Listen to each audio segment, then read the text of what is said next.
My name is JCard, and this is my final review presentation for the Fall 2020 Stadio semester. To begin this project, we drew 18 hand drawings to study the curves and contours of the hand. I chose to do 3 iterations of 6 hand positions, using pencil, crayon, and ink to study line weight and different styles of drawing the hand. The next phase was to utilize the 2D hand studies and develop a 3D representation of the hand. During my drawing, I became interested in the joints of the hand, and my wire hand has a main focus of the joints in the finger bones, represented by the coils at each joint. Fingertips are also expressed as they extend through the coils. Being attentive to shading and line weight, the hand was further studied by drawing its interaction with light. I chose to do the direct shadows of the hand. The left image reads as palm forward, while the second reads as palm down. At this point in time, I made decisions about what I wanted my project to be about, and knew I wanted the bounding box to highlight the extension of the hand and have the shadows it produced be a main component as well.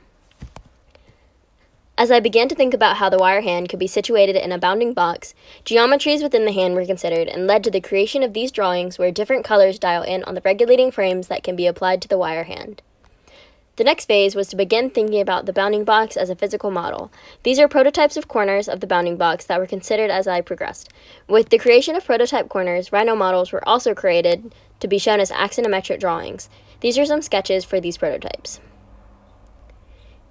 Here's the first step in the creation of the bounding box in the digital environment. This box will suspend the hand, which here is represented by a block volume, in the center that will be supported by copper wire attached to the beams on both sides that are 3/4 the height of the box. At this point, I wanted to identify the key words I've used to describe the theme of this project.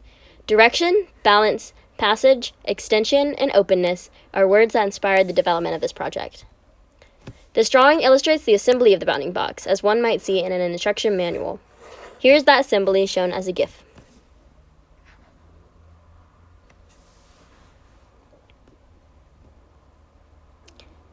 The next phase is to consider the cladding of the bounding box, and how views might be controlled by the cladding. The goal of my cladding is to enforce the horizontal direction that the hand within provides.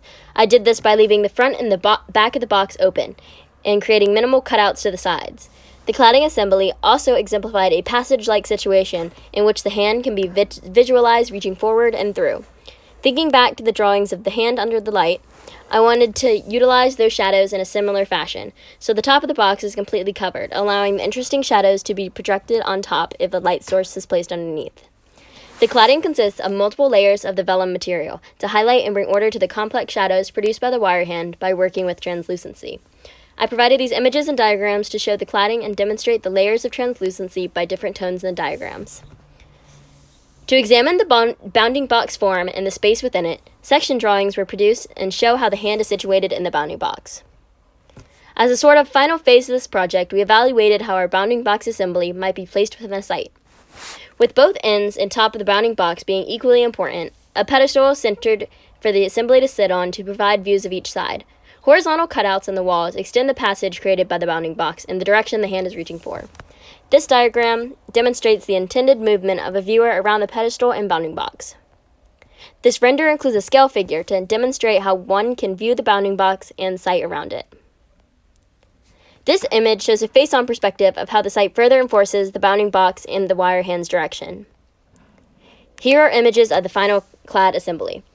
I used white thread to attach the layers of vellum together with stitching. These are some snapshots. These are the top and side images of the final model. I also wanted to show the final model in a darker environment to better show the shadows produced. These are the top view of the bounding box that showed the different tones created by the vellum and the shadow casted by the wire hand. To conclude my presentation, I wanted to review some glossary words related to the project and themes of my project. First, balance, as my project has the element of being visually equal, with even suspensions of the copper wire holding the wire hand. Next is order, as organizational principles are present in the development of this cladding and its relationship to the way the hand is held in space. Next is translucency. From my cladding, you can see I wanted that element to be present by layering the vellum cladding on the top and the sides as well. This is the end of my presentation. Thank you for viewing.